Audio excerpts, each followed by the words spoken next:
कॉलेजमधलं प्रेम. 2016 साल होतं. पुण्यातल्या एका कॉलेजमध्ये सायली आणि अथर्वची पहिली भेट झाली. दोघेही BComच्या पहिल्या वर्गाला होते. पहिल्याच दिवशी क्लासमध्ये प्रोजेक्टसाठी ग्रुप बनवले गेले आणि योगायोगाने दोघे एकाच ग्रुपमध्ये आले. सुरुवातीला फक्त अभ्यासापुरतं बोलणं व्हायचं. मग हळूहळू मैत्री वाढू लागली. कॉलेजची कॅन्टीन, लायब्ररी, फेस्टिवल, प्रोजेक्ट्स प्रत्येक ठिकाणी दोघं एकत्र दिसू लागले. सायलीला अथर्वचं बोलणं आवडायचं.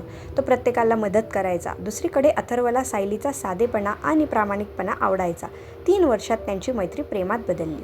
कॉलेजच्या शेवटच्या वर्षी अथर्वने सायलीला विचारलं, सायली, आपण आयुष्यभर सोबत राहू शकतो का? सायली हसली, हो, पण आधी दोघांनी स्वतःच्या पायावर उभं राहायचं. दोघांनी भविष्यासाठी अनेक स्वप्न रंगवली.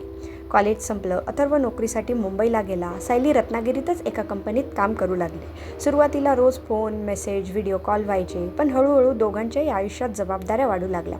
अथर्वला करिअरमध्ये स्थिर व्हायचं होतं. सायलीच्या घरात तिच्या लग्नाचा विषय सुरू झाला. सायलीने घरच्यांना अथर्वबद्दल सांगण्याचा प्रयत्न केला, पण घरच्यांना वेगळ्या समाजात लग्न मान्य नव्हतं. तिने अथर्वशी याबद्दल बोललं. आपण काय करायचं? अथर्व काही क्षण शांत राहिला. मी अजून स्थिर नाही सायली. तुला वाट किती दिवस पाहायला लावू? सायलीच्या डोळ्यात पाणी आलं.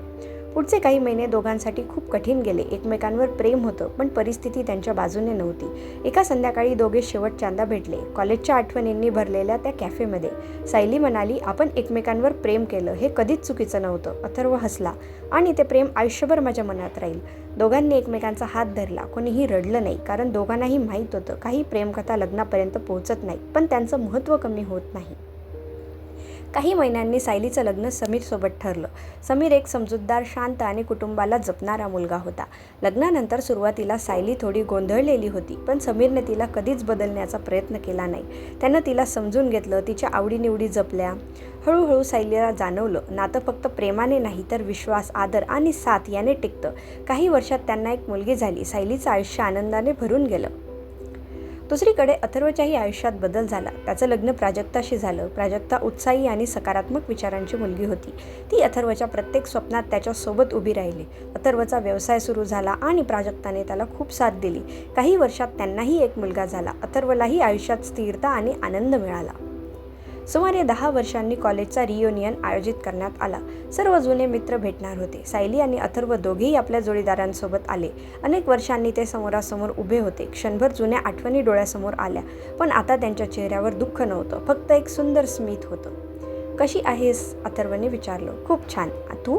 मी पण. दोघांनी आपल्या कुटुंबाची ओळख करून दिली. समीर आणि प्राजक्ता देखील खूप सहजपणे बोलू लागले. त्या दिवशी सगळे मित्र पुन्हा जुन्या आठवणीत रमले. रियुनियन नंतर कधीमधीच मित्रांच्याच ग्रुपवर बोलणं व्हायचं. वाढदिवसाच्या शुभेच्छा, एखादा फोटो, एखादी आठवण. बस. नातं आता प्रेमाचं नव्हतं, ते एका सुंदर मैत्रीचं नातं बनलं होतं, जिथे अपेक्षा नव्हत्या, तक्रारी नव्हत्या, फक्त आदर आणि शुभेच्छा.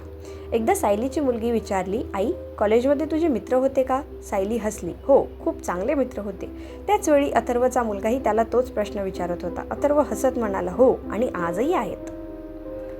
आयुष्यात प्रत्येक प्रेमकथा लग्नात बदलतेच असं नाही. काही प्रेमकथा आपल्याला परिपक्व बनवतात. योग्य व्यक्ती मिळणं महत्त्वाचं असतंच, पण योग्य वेळ मिळणंही तितकंच महत्त्वाचं असतं. सायली आणि अथर्व एकमेकांचे झाले नाहीत, पण त्यांनी एकमेकाला दोष दिला नाही. दोघांनी आपल्या आयुष्यात पुढे जाण्याचा निर्णय घेतला आणि शेवटी दोघांनीही त्यांच्या आयुष्यात खराखुरा आनंद मिळाला. कधी प्रेम म्हणून तर कधी मैत्री म्हणून, आणि हीच या कथेची सर्वात सुंदर गोष्ट होती. बोध. प्रेम नेहमीच लग्नापर्यंत पोहोचलं पाहिजे असं नाही. कधीकधी योग्य वेळी योग्य निर्णय घेणं हेच खरं प्रेम असतं. भूतकाळाचा आदर करत वर्तमानात आनंदाने जगणं हीच आयुष्याची खरी जिंक आहे. ही कथा तुम्हाला आवडली असेल तर व्हिडिओला लाईक करा, चॅनल सबस्क्राईब करा आणि बेल आयकॉन नक्की दाबा.